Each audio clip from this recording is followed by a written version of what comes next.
Brazile's story has it all. It has big names, bigger allegations, a party at battle before an off-year election Tuesday, even President Trump weighing in.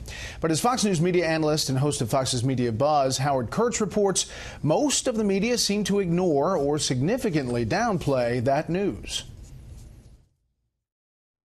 Thank Bernie Sanders. The charge that the Democratic primary process was rigged in Hillary Clinton's favor is an explosive story by any measure.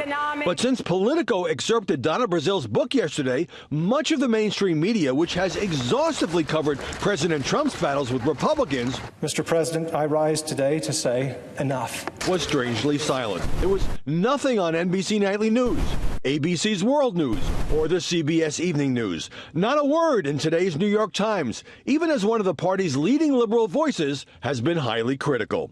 This is a real problem. Do you agree with the notion that it was rigged? Yes. See, other than interviews with Elizabeth Warren by CNN's Jake Tapper and MSNBC's Chuck Todd, it's really terrible. Those two cable news networks did very little with the story yesterday. The Washington Post ran an inside the paper piece on Democrats expressing outrage. President Trump gave news organizations another reason to jump on the story, ripping the DNC on Twitter and on Fox News. Now, I don't know of the mainstream fake media, because they are fake and phony, but I just don't know if they're going to pick it up. But I want to tell you, that is a big story. But that hasn't broken through, even in a Trump-centric media universe where virtually everything this president does is news. And it's not that the losing candidate, still on her book tour, has dropped off the radar. I'm not going anywhere. I walked in the woods. That was enough. I'm done with that. But on the Brazile bombshell, not so much. Television sometimes shies away from important stories that are too abstract or too complicated or lack a big name.